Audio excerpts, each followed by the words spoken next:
I'm here with David Payne, and David is a very good friend of mine.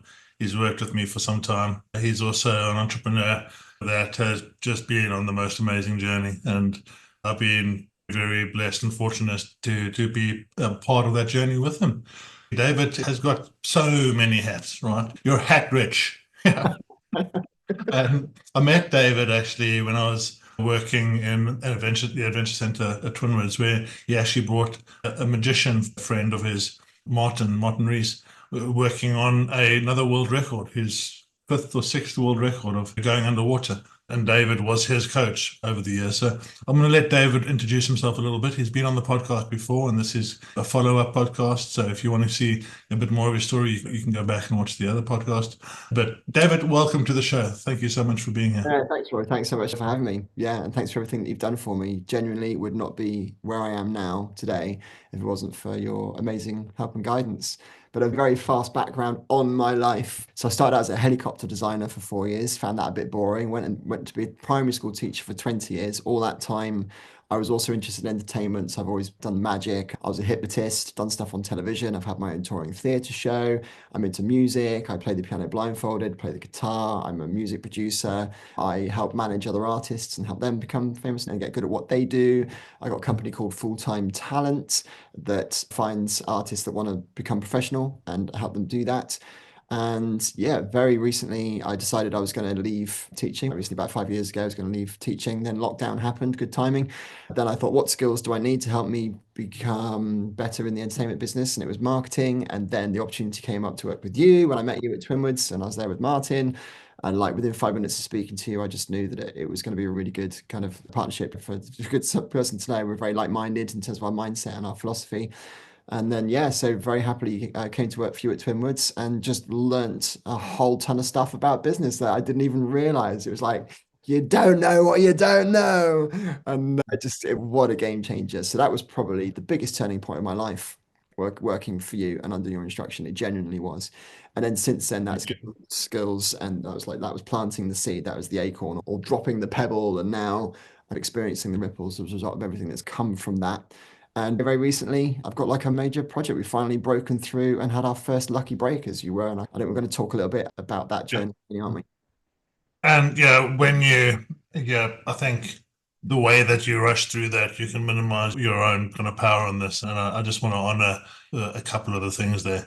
You have a passion. You have a passion for performing, Mm. right? And you have a passion for teaching. And yeah, when we're entrepreneurs and we have a passion for something that allows us to go into the world and fix a problem that you see in the world. Yeah. And yeah, you do exactly that, right? Yeah, you go through this process of you say, "Oh, I help musicians." Yeah, you don't just help musicians; you help them find their own passion, their own journey. You're working with your nephew, is it? Yeah, Yes. Yeah. yeah. How's that going? Yeah, he's doing exceptionally well. Yeah, he's just come back from Bermuda. He's done his one. So he's incredible, an independent artist, and I've started to encourage him to release his own music now. So he's releasing music regularly, doing music videos. I direct his music videos with him, with another video guy called Adam Nightingale as well. And we work together on those videos. And yeah, I manage Chris, and things are going really well. So his Spotify following has really accelerated really rapidly since I've been working with him. And yeah, Bermuda, like he was so popular out there. He was just doing like the small venues and the pubs and things. And then by the end of the month, he built such a reputation out there that they built a massive stage for him on the beach. And he did his own concert in front of about 500 people on his final night in Bermuda before he came home. So that kind of, and he's just about to go on his first UK tour in October. So that's, yeah, an additional thing that I'm doing, but he's going to be really big. Yeah, he's amazing. And yeah, tell me how that makes you feel. It's fantastic. I think you hit the nail on the head. My passion is for performing and teaching.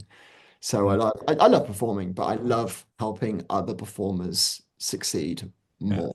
That's what I really like to do. I like to be the guy behind the scenes that produces and directs and manages and makes other people's dreams come true. That's what I love. That's what I love to do. Yeah, yeah, for sure. And that's it, right? That's it. What can we do something as an entrepreneur that lights us up, that has the sparkle in the eye, that kind of makes we were chatting before this, and you said something that really resonated, right? At the point where everything just works, you get into this flow and it doesn't feel like work anymore, right? That's right. Exactly. It does. You're in the right direction and it doesn't feel like a struggle, a hard work. It's a different kind of struggle.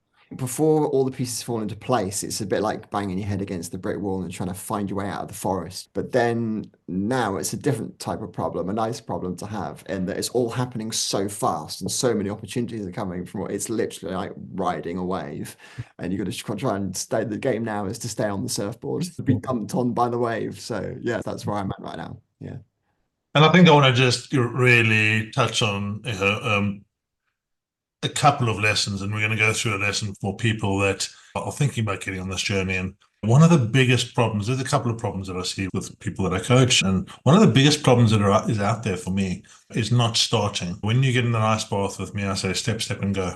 And so, yeah, I think I'm fair in saying, as a teacher, you can't go into your lesson without having it properly planned out and the whole. And so you came into this with this piece of, okay, so business, I'm gonna have to do all this stuff. And I was like, Yeah. I kept on coming back and saying, yeah, what did I say? Well, yeah, one of the biggest lessons I learned from you is just put first things first, but also just start. And it doesn't have to be perfect. I think that's the big lesson. It doesn't have to be perfect first time.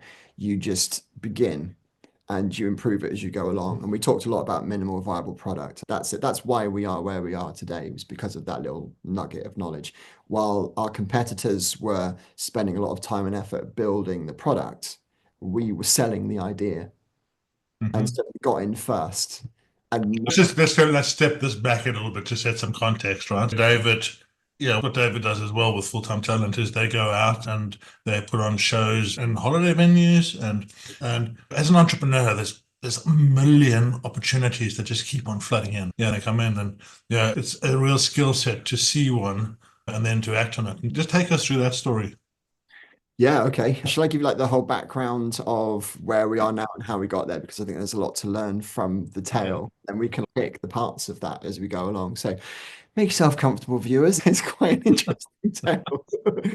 So I decided about actually go back in front. So about 2 years ago, I was asked by my friend Adam to write a musical for a student movie, which ended up winning the International Film Awards in New York.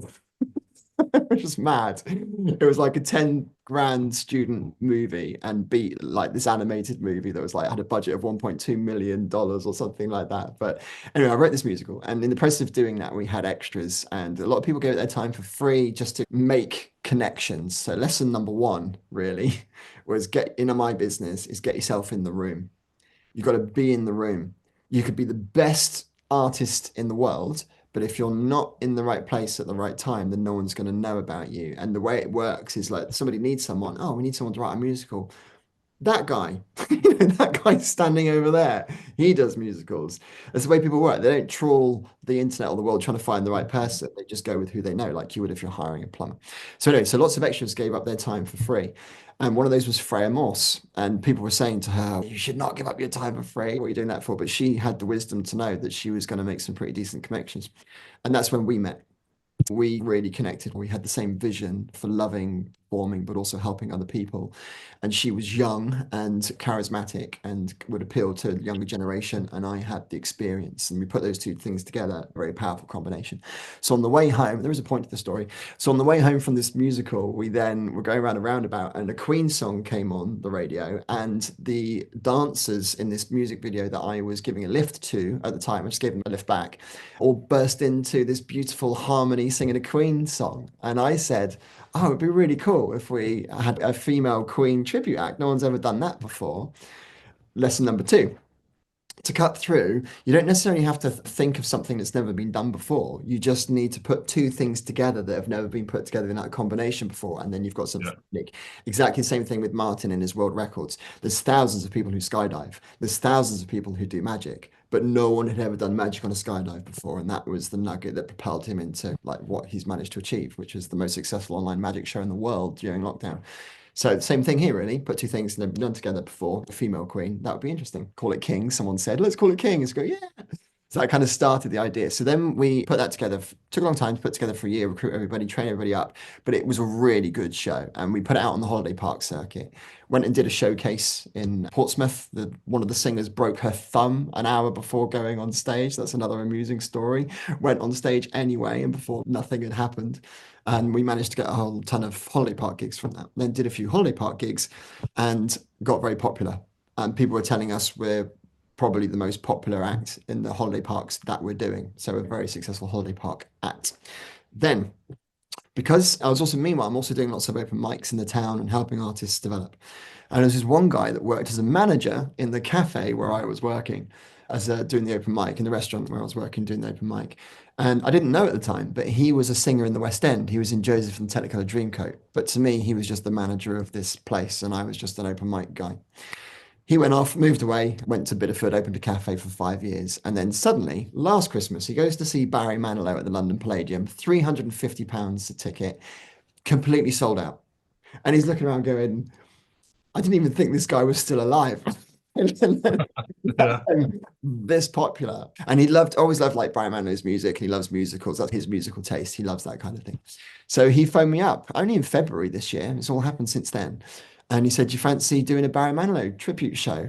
I'm thinking, not really. But for me, actually, I'm joking. For me, it's not actually the specific genre that I like. I would do any genre. I just love creating experiences for people that they enjoy. I don't mind Yeah. whether it's a world-breaking magic routine, if I'm hypnotizing someone on TV, or I'm doing a Barry Manilow tribute show or a holiday park gig. It doesn't matter what it is. It's just I love entertaining people and giving them a great time and making them feel happy. That's the mission of my life, is to feel happy and make others around me feel happy. That's, if I had to narrow it down into a mission statement for what I'm all about, I would say that was it. Anyway, yeah, so he also wanted to do this Barry Manilow tribute show. So again, I've got, as soon as he says that, I've got Roy's voice in my head, and it's see if it sells first. Because I'm thinking this is a massive undertaking. So I'm not going to go anywhere near this until I know that this idea works. But he's a novice to business. Martin, he's called Martin James. And so I had to coach him in a very similar way to how you had to coach me in the early days, because again, you don't know what you don't know. And I had to explain to him, we can't make this first. We've got to sell the idea first. That's the third thing to learn from the story. Always sell the idea first before you go anywhere near making it. Yeah, so how do we do the minimal viable product? How do we create something as cheaply as we can to see that it will sell before we make the full product? And then again, Roy's voice in my head again is, you should use AI more, David. Like, all right, let's get an AI program and generate a poster. So just for almost like a bit of a joke, we just morphed Martin's face with Barry Manilow's face and created a title for this show, Copacabana Magic, and put it out there to see what it would do. Now, I'm being a bit flippant and fun for the podcast, but on a serious note, Martin's voice is exceptional. He is like world class, world class. So I knew we had a good product, but I didn't know if it was popular. You could have a great product, you could have the best product in the world, but if it's not popular, if it's not what people want, it might be what people need, but if it's not what they want, then But it's also those connections you're talking about, because unless you get it in front of the right person, yep. you know, it can be as popular as anything, but no one can see it. Indeed. And also, yeah, so coming back to being in the room, if I hadn't done those open mics for pennies to help young people in the town, he wouldn't have seen me. And when the opportunity comes up for him to do Barry Manilow, he goes, oh yeah, that guy. Yeah. All comes together. It's all about relationships and rapport building and all of that. It all comes together. And it's no one thing that you'll do that's successful. It's a whole combination of consistently small but important things that come together and eventually land you with the opportunity that you need if you're patient and in the right place at the right time. You've got to be good at what you do, you've got to be known, promote yourself really, whatever that looks like. So yeah, so we asked, so yeah, we made this poster and we just sent it to a bunch of theatres, and the big theatres of course ignored us because they only work with trusted agents. Again, lesson number 4, to sell something, people need to trust you. And in the entertainment business, especially in the theatre business, they only trust people that they've sold with before. So it's a very catch-22 situation. You can only get in there if you know them, but you can't get in there because you don't know them. So it's how do you break down that door? And all areas of the entertainment business are like that. It's very I mean, much. that's very much something that you teach your young artists to do, isn't it? I've heard you going through, let's get them into pubs, let's get them into open mics, let's get them in the room, as you say. That's right. And slowly but surely, they get better because they're in the room. Yep. And then when they get to a tipping point, I've come to some of your open mics and just seeing these really nervous kind of energies all bottled up inside, and then they open up and they come alive. It's really quite special. Yeah, yeah, it is amazing. You really see that journey, don't you? In the course of an hour, you see Mhm. the progress they make and what it does to their confidence. And it is a really lovely thing. But yeah, just that, you got to be in the room. One of the people I work with got a record deal because they were doing a pub in London in front of six people. And they almost cancelled the gig because they thought, I'm not going to do this crappy little pub in front of six people who were like well below me. And it's no, go and do the show because you never know who Yeah. that person is. And it just so happened that one of those people was an A&R person for Virgin Records and signed them. Wow. Yeah. And it can be a pub. It does, you don't have to, people wait for the big moment, but no, that's not how it works. You've got to put the groundwork in and you've got to go through the hustle because that's how you build a reputation for yourself and you make the connections that for with people that are going to open the doors for you eventually. So yeah, so we are complete unknowns at this stage. Nobody knows who we are. As far as the world, yes, I've been doing it for years. I'm a very talented musician, songwriter. I can work with people. I'm a good producer. I'm a good manager. Martin is a phenomenal world-class singer. Yeah, we are a really good act. And Freya is incredibly talented at singing and dancing. Like it's an incredible team. But the world don't know that. They don't know. So these theatres that we're sending these posters to, we could be anybody. So anyway, so we send these posters, they're all being ignored. But a couple of small theatres, like 300-seater theatres, go, yeah, we'll give that a go because they don't mind. That's more like the Vicar of Dibley. It's like Village Hall kind of stuff. We don't really mind. Yeah, cool. We'll give you a try. Yeah, we got in, and one of them just so happened to be a sister company to the Royal Theatre in Swansea, Yeah. like the theatre ground or whatever it's called, the Grand Theatre in Swansea. And they look at it and they thought, actually, our demographic will probably like Barry Manilow. And so they contacted us and said, do you mind if we put that on sale in ours, having seen it go on in their smaller theatre? And we said, yeah, give it a go. So they put it on sale and it sold because now we're in a city. So now there's more people. There's more people that are going to see the show and more people to buy it. It's much easier to sell tickets in big theatres in big cities than it is to sell tickets in small theatres in small towns. I hadn't Okay. realized that at the time. I thought it'd be easy to sell a small theatre, but it's not. It's the other way around, as long as the idea is good and people buy into the idea. So yeah, so 2 weeks later, we'd sold something like 150 tickets in like Swansea. And we're looking at this and we're looking at other. And just for context now, right? Yeah. At this stage, you have a leaflet. That's it. It's, That is it. A poster. We don't even have a Facebook campaign. We don't have an advertising campaign. It's not even in the theatre leaflet. It's not online. I don't even know how they got to find out about the show. But we sold 150 tickets and we're looking at this and there's other massive tribute acts in the UK that always sell out. There's an amazing tribute act, Neil Diamond with Fisher Stevens. He's fantastic. So he's a really good benchmark and he sells like he usually sells out his theaters and he's on in the same place and we're looking at that and he's sold like 50 tickets so far for a show that's in 2 months. And we know he's going to sell out because he always does. And in the theatre game, people buy tickets at the last minute. But here we are with 150 ticket sales, and our show isn't for another year. So we're looking at this, and then all the other tribute acts are the same. So we are like outselling the other tribute acts by a factor of 4 or 5 with a poster. Like, wait till the real marketing starts. yeah, yeah, But so at this point, we know we're onto a good idea, right? So then I go, okay, this is worth making now. yeah, yeah, But it turns out that we're not the only people that know we're onto a good idea because the other big agents in the UK watch the circuit. They watch what's going on and they can see this new act arrives in Swansea and is selling all these tickets. So suddenly a bidding war starts and everyone's offering to buy our show. So we got offered to sell it for £100,000. right. Poster. Yeah, from a poster. Two of the major promotion companies in the UK offered to buy it for the region of £100,000 Ah, and then pay us a salary for like 400 quid a show or something like that.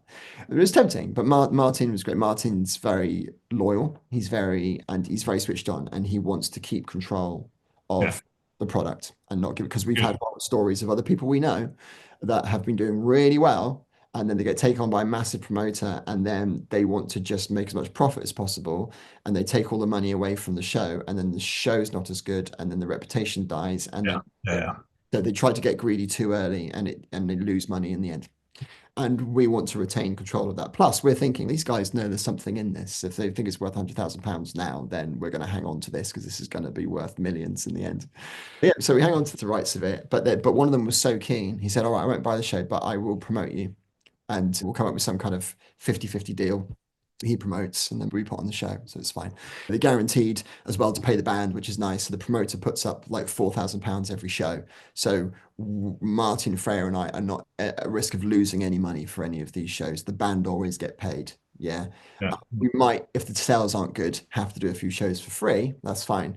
But most of the time, it's going to be really good sales. And then anything we sell beyond about 200 tickets is then splittable profit. And our average theatre capacity is 1,000 seats, and our ticket sales are £30 each, roughly. So each show could turn over £30,000. Even half that would be turning over £15,000 a show. So you could do the maths. The theatre gets a little bit of a chunk; they take a percentage, and then we pay the band £4,000, and then there's a massive amount of money left to share between us and the promoter. It's a pretty decent business model because there's no risk either. Yeah. Yeah. Sure. Yeah. So anyways, yeah, it sounds like a good deal. See what you can do. So we went off, and before we know it, like 2 weeks later, we're suddenly booked into 50 theatres around the UK and like proper big venues now, 1,000 seaters, 2,000 seaters. We just got booked this week in a place in Ireland that's 6,500 seater music arena. Do the maths on that one. Yeah. So it's bonkers, and yeah, and so and then it accelerated from there, and then other venues started to see that it was selling well, so they wanted it as well, and then they wanted it as well. And another lesson to learn is social proof. People are booking this show now because other theatres are selling it well, and it's, oh, if their tickets are selling well, it must be a good show. Still, nobody has ever seen this show. They're all selling it. I spoke to you 2 weeks ago. That was the first time you actually had everyone together. Yes. Yeah, that's the process we're at. So we've sold about 7,000 tickets so far on a poster. We haven't even got the promo video out there yet. We've just filmed the promo video, but it's not out there yet. And wait till the real promotion starts. So this thing's going to be huge. Yeah, so now we've got offers from all over the world, like America, Canada, Finland, New Zealand, Benidorm Palace in Spain. Yeah, the London Palladium, which is just hilarious. We joked in February, like when we get the small theatres, wouldn't it be funny if one day we did the London Palladium and we go, oh, and then yeah, 6 months down the line, we're actually doing the London Palladium. So it's all a bit bonkers, but yeah, this is one of those concepts that I try and bring to people: is dig your well before you need to drink. Yes, that's it. Yeah. Yep. And so now it's shit. We actually need to create the product now. Yeah. So the last few months have been all hell for leather on the operations side of things. Another amazing thing I learned from you at Twinwoods is how companies are structured and all the different departments and how they work and the order of doing things. And obviously a small company like we are, just myself and Freya, because we're the producers, the showrunner Martin has hired us to produce, has given us a percentage, basically a 50-50 split of the show to produce the show for him and manage the tour and provide all that kind of stuff. So that's kind of like where we're at with that. But yeah, it's so really heavy on the operations side now. But one thing we do well is we've got all small company, got lots of things to do. And one thing I think we're very good at is writing down everything that needs to be done and then using your 90 kind of teachings, which is people that don't know, obviously it's about how to run efficient meetings and how to put first things first. Game changer. I learned so many amazing things from you, but that's got to be top three. That's such a game changer in how I. For context, just for people that haven't heard about it, a business operating system is the working on the business side. And as we go through this journey, one of the mistakes a lot of people make is you go in and you just get overwhelmed by all the things you need to do, right? So what do? You do the things you like doing best. Yeah, and you leave the things you don't like doing. And when you step away from the business and actually take that time to work on the business and make sure you know what all the hats are that you need to wear, and make sure if you're not doing them, you've outsourced it and you have the numbers for it and you're communicating effectively. You're two people now, you're running what is potentially going to be a £3-4 million turnover next year. Yes. How do you keep that flow going? How do you keep that control going? And it's all about working on the business, right? It's absolutely.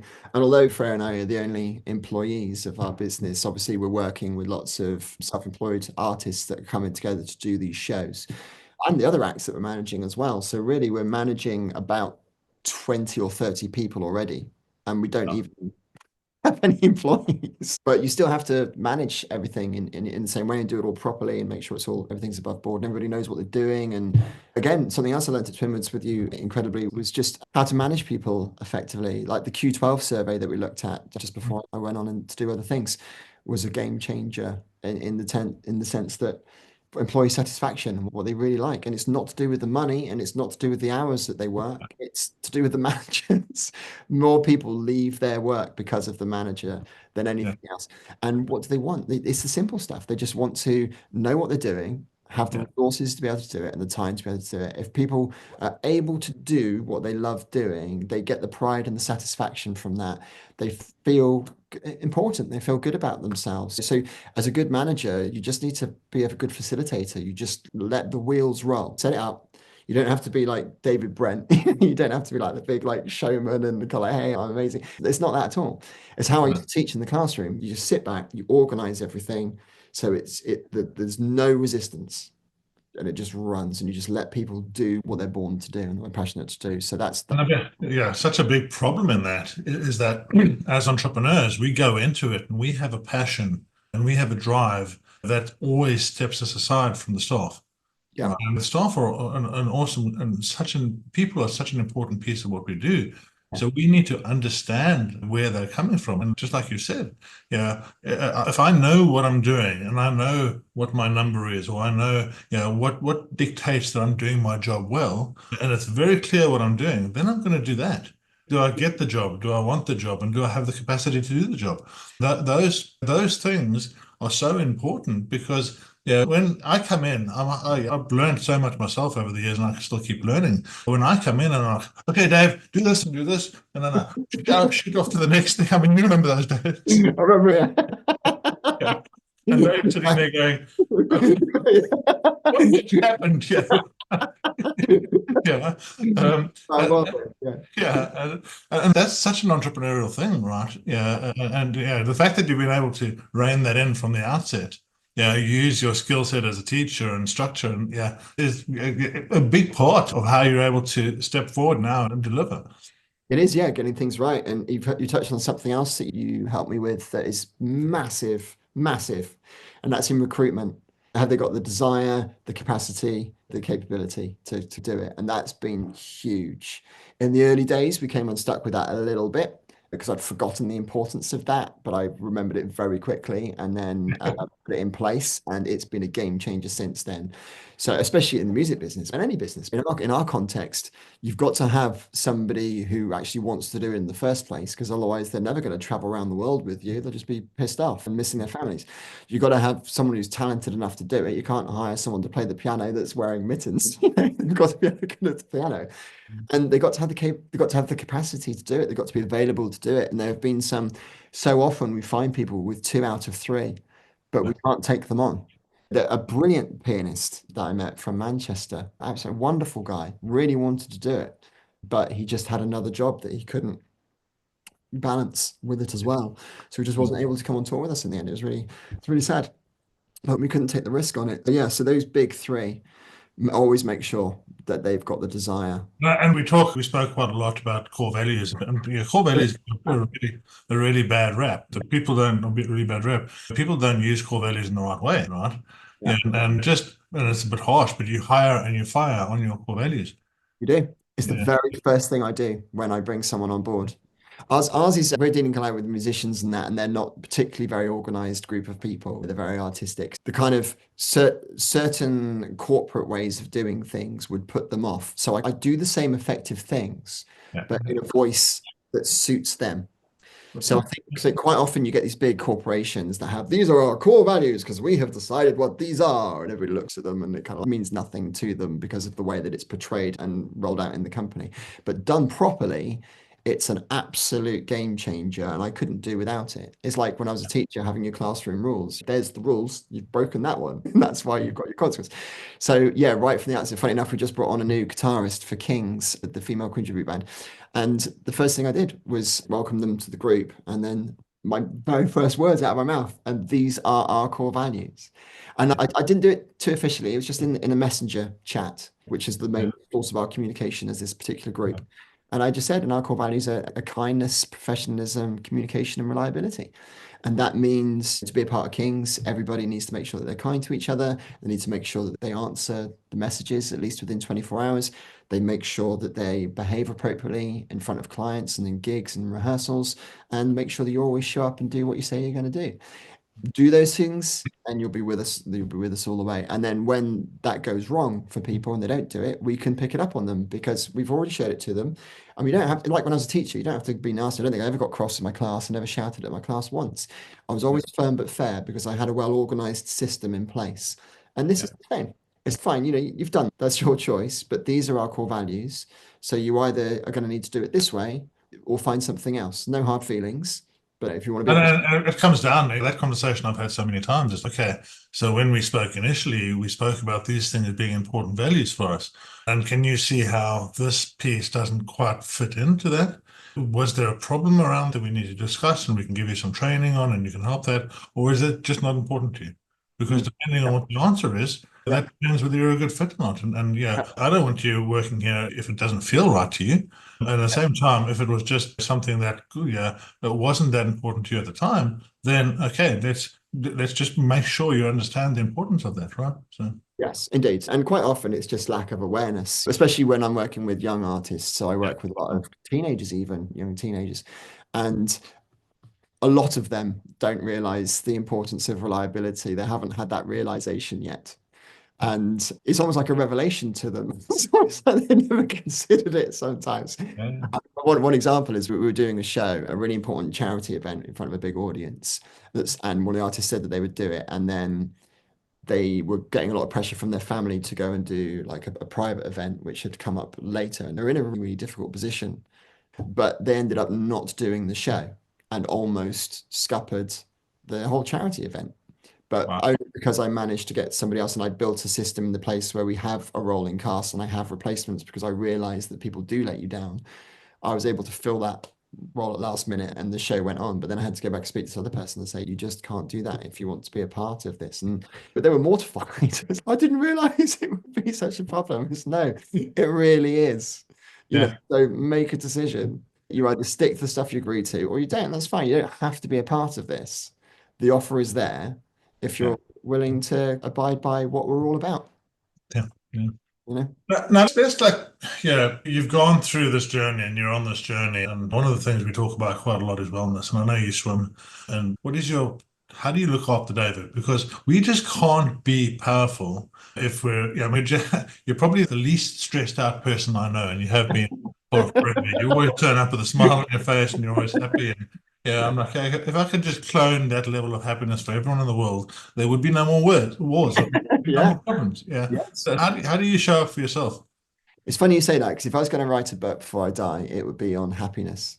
And at the moment, I feel like no one would listen because no one knows who I am. But I think I'm the happiest person I know. And it's not an act.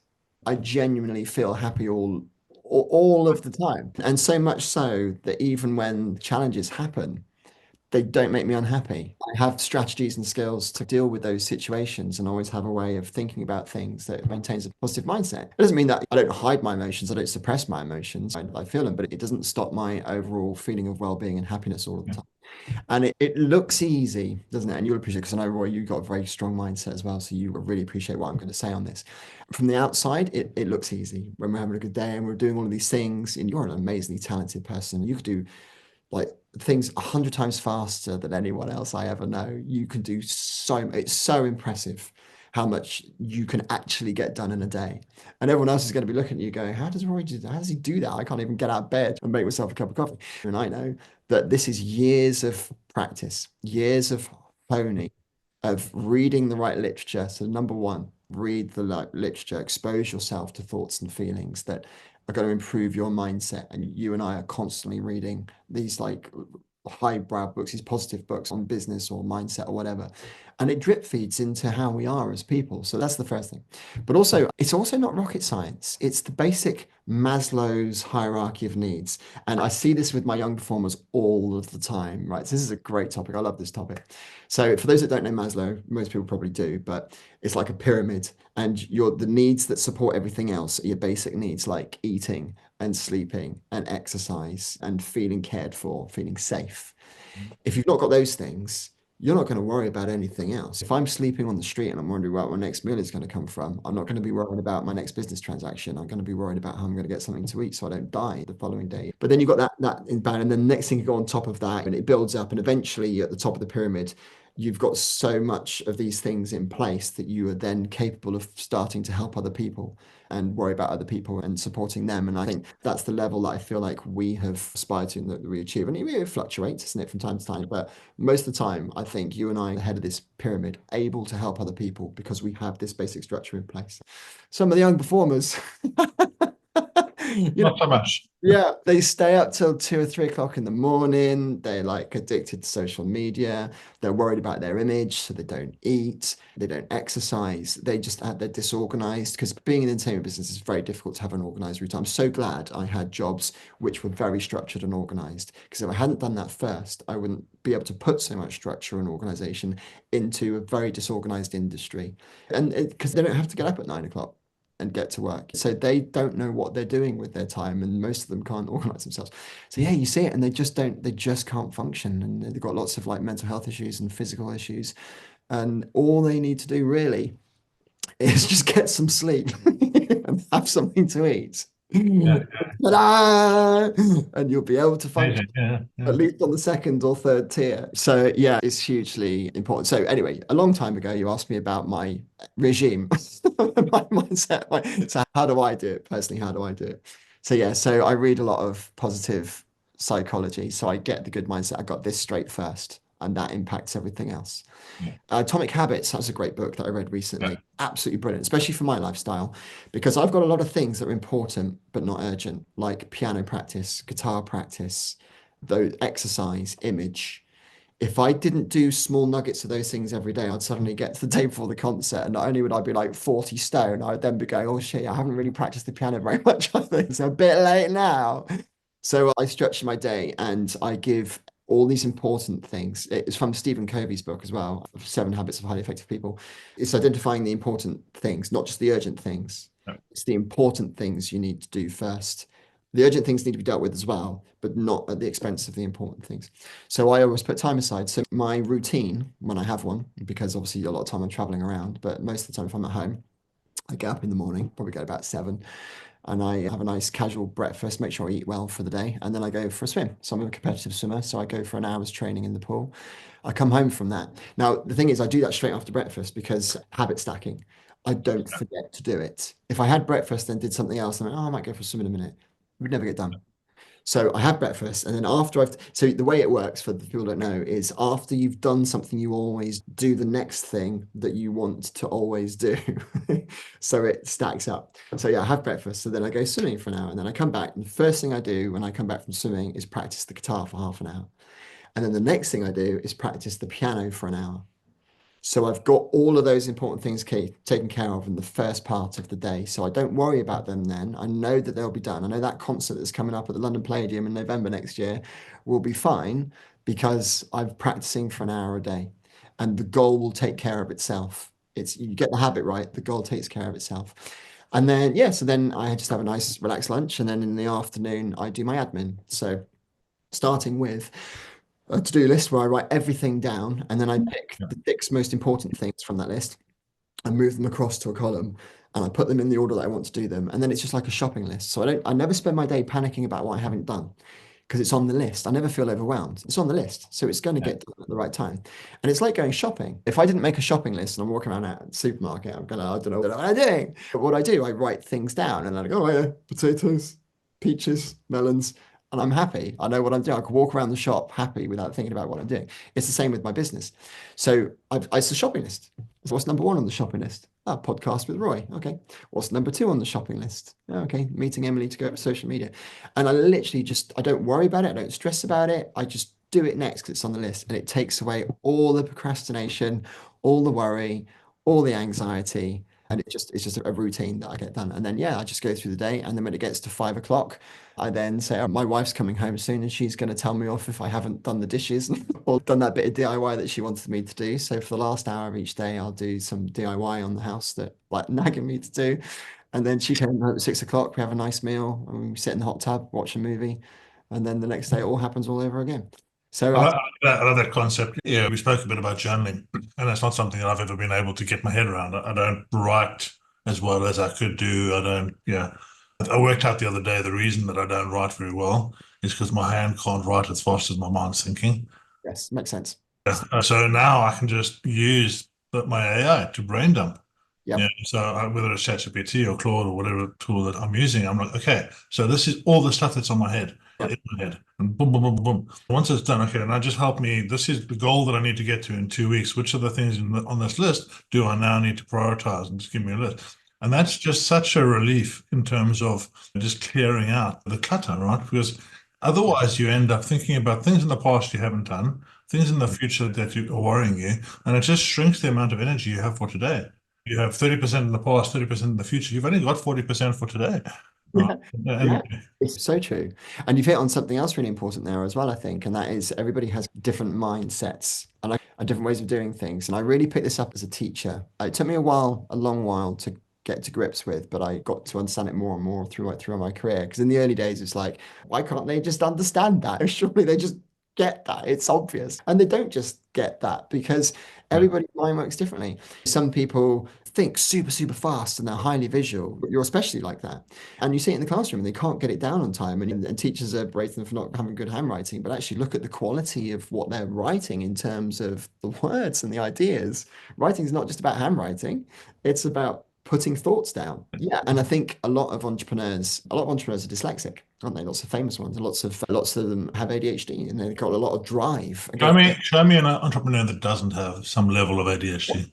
Yeah. Yeah, Because it's a massive superpower. For it me, is a massive superpower. it's Yes. such a massive superpower. Yeah. It is. And so is things like dyslexia as well, because it makes people delegate. It makes people prioritize. They don't try and do it all of themselves. So these things that people think are disabilities are only disabilities in a particular context. In other contexts, they're absolutely superpowers. And you Yeah. see it all of the time. But of course, you then need to have an awareness of that and be able to manage that because it can be a double-edged sword. So for Yeah. the entrepreneur who's very like thinking really fast and putting lots of ideas out there, needs structure. And if your mind doesn't work that particular way, then putting it all down onto AI and getting AI to give you that structure is fantastic. Saves employing a PA, doesn't it? It's cheaper and it's your own like personal advisor in your pocket. So yeah, I think that's amazing. And for most entrepreneurs, I think that's absolutely fantastic. And I'm a lot different to most entrepreneurs, I think, because I'm a very organized thinker. I'm a chess player. I was a scientist, a helicopter designer. I very much to strategize, and I do have big ideas, and I have great imagination, and I put them all down. But then I'm also very organized in terms of organizing those thoughts. And it's just something that just comes easy to me because it's just the way my brain's wired. So I prefer to be in control of that part myself rather than asking somebody else to do that bit for me. But people Yeah. are, And I think you touched on another thing, which is that people are so different. yeah, So you've got the various type of tools that you can actually use as an entrepreneur to find out what people's skill sets are. I remember years and years ago, I used the disk profiling thing. And recently I've been introduced to Luminous Spark, which is another of the same. And that understanding, I worked with my mom for many years. She worked for me for 20 years. And my mom needs a lot of information, right? A lot of information. And I don't need very much information at all before I make a decision. So I yeah, would be giving her very little information, and she's sitting there saying, "I can't work with this," and it just caused tension until I did years ago. Did this profiling and understanding who you're talking to, and understanding this comes back down to communication. And I'll say this about AI: yeah, AI is a tool by which humans evolve. yes, And I mean that in a couple of different ways. Firstly, communication, right? AI will highlight every bit of communication you're doing in the wrong way. Because when you're communicating with AI, it's just a mirror for how you're communicating. So you're like, okay, so here we go. I want you to do this and this. And it's okay, and spits out rubbish at you. It's like, okay. Yeah, and it's helped me learn that I can actually communicate so much better. But if I'm not communicating correctly with AI, how am I communicating with my loved ones, with my family, with my staff, with all these people? So that was a really good evolution lesson for me. And then the second piece was that AI is actually a way to think. There's a lot of different theories out there that AI is going to stop people thinking. Yeah. And for sure, it can do. Right. But for me, it's been entirely the opposite. It allows me to think outside my brain. I've got to take these books, I've got to put them into my brain, and then I've got to actually absorb it. And then I've got to process and spit it out. And when I've got 15 books in my head, it's which one am I? Yeah. So now all I need to do is I need to think of the problem outside of my brain. I take that problem to the outside, and I'm like, Yeah. okay, so yeah, now, yeah, and the creativity then that comes up from that, yeah, is yeah, 100 times more than it was before. I've done 6 years worth of work in 6 months. Yes. Yeah, Yeah, I totally agree. And for creativity side, it just takes it to a whole new level. It's amazing. It's like any collaboration, but on steroids. yeah, So if you imagine an artist, for instance, a songwriter, whatever, is trying to write a song on their own, they're limited to their own imagination. You bring in another songwriter, they will say things or do things, might be good ideas or bad ideas, but it will spark some kind of thought that you wouldn't have had if they weren't in the room saying that, doing that. And I've written so many amazing songs that would have been better, wouldn't have been as good if I tried to do it on my own and it was some kind of spark. And the more people you have, like many minds are greater than one, but then you add AI into that's read everything that's ever been written in the entire world. It's your best expert. yeah. It's like free or very cheap if you subscribe. And yeah, I've done some incredibly creative things in songwriting with AI. It's an unbelievable tool And because I will interject here because when we first started talking about AI, there was a little bit of resistance there, wasn't yeah, it definitely was. Yeah. Because it says my industry is very interesting. It's not different industries, I think, need different AI tools to be successful. And the entertainment business is still very old fashioned and it's still very much about knocking on doors and seeing people in person and making those personal connections. And especially with the demographic for the Manalo show that we're doing, they're the older generation that still go to theatres and they're still the people that pick up the program at the theatres and circle what they want to go and see and then go and pay for their tickets in cash. So a lot of marketing techniques that would work better in other industries might not work as well in this it? particular, although some still do. You still use everything and see what works best. But I think it's spotting how AI works well for you in your industry that's the real game changer. You don't want to go down a rabbit hole where it's not useful, but I would say you could find a way of it being useful in literally every industry. I found it very helpful, like especially chat and GPT with all the collaboration and also like the marketing and the website and the organization. And I've used it like in business to organize the thoughts and to create the structure, the tree and all of that. So yeah, I definitely use it. I use it Mm. a lot. And in the creative instances, it makes videos and it can make kind of music, it can make songs and does voiceovers. And I've used that aspect of it. It makes posters. Even in my industry, where it's our customers are elderly generation and probably don't even know how to use a computer or the internet now, let alone the next wave of things that are coming through with AI, I've Yeah, still found a way of making it highly effective. And next year, when we get really busy and I'm having to do a lot more invoices and booking of things like that, then I'm going to be knocking on your door and saying, how can I automate all of this? yeah, I don't have to. So one thing in particular yesterday was I was just doing a few invoices, and because I don't do that many invoices, it's not made sense yet to put some kind of automation in place for that. But once the money's coming in from the tour and we've got money to put aside to get automated systems to do that, it's going to make a whole world of sense, especially if we've yeah, got a lot more to do. So I'm there thinking, yeah, that just took me an hour and that would have taken Roy 2 minutes. So I'm definitely gonna be changing that next year. So there's definitely business systems that yeah. I haven't got in place yet that I'm going to be putting in place and using AI to do that for certain. Yeah. And I think, yeah, I'll have a last statement, then I'll come back to you for your biggest lesson. But I think the thing at the moment with AI is there's so much noise out there that people are just totally overwhelmed. Mm. Yeah, and I'll, yeah, end with saying, listen, yeah, you just need to fix the business problems that are actually business problems. Yeah, and yeah, in order to do that, you need to have a base understanding of what's possible. Right. Yeah. And to do that, use AI on a daily basis just for your own personal stuff. Oh, I'm going to go out on holiday here. Or I want to do a meal. Give me a nice menu. Oh, take a picture of the stuff in your fridge. Just get used to using it because getting used to using it gives you a feel, gives you confidence, gives you an idea of what's possible. And then apply it to your business for sure, but apply it to those business problems. Yeah, I want to, yeah, thank you very much for being on. And I want you, what is the one thing for people that are either business owners, yeah, or people looking to go into the business? What is the one thing that you'd say to them to think about? What's your biggest lesson? Last time I think I said you're gonna die. And then you said, why have you just said that? And it's because you just don't know how long you're gonna die soon. So just do it. Just go out there and enjoy your life. But Yeah, no, joking aside, I think it's don't put limitations on yourself. I think the real game changer love it. for me has been coming out from being a total planner and trying to make everything fit into its perfect place to being the total opposite to that and just listening to my intuition. Because as you go around the world, your subconscious mind absorbing all of these things about you and how you want it to behave and how you want your body to behave. It tells you things. It knows what you want. You just have to listen to it and you have to have the courage to do it. I think courage is the big one. You could fail at doing something that you hate. Like Jim Carrey's dad was an accountant and he hated it and he got fired and they never had any money. Jim Carrey always said from that, I'm never ever going to do something that I hate because I could fail at doing something that I hate. You might as well Yeah. fail at doing something that you love. So just have the courage to go and do it. Follow what your mind's telling you, and you will always find a way. You will always find a way. Thank you so much for joining us, David. And I'll put all your contact details and stuff below the podcast. And we will see next year. We'll come back again and tell us how it's all going. Yeah, be amazing. Thanks, Roy. Thanks for having me on.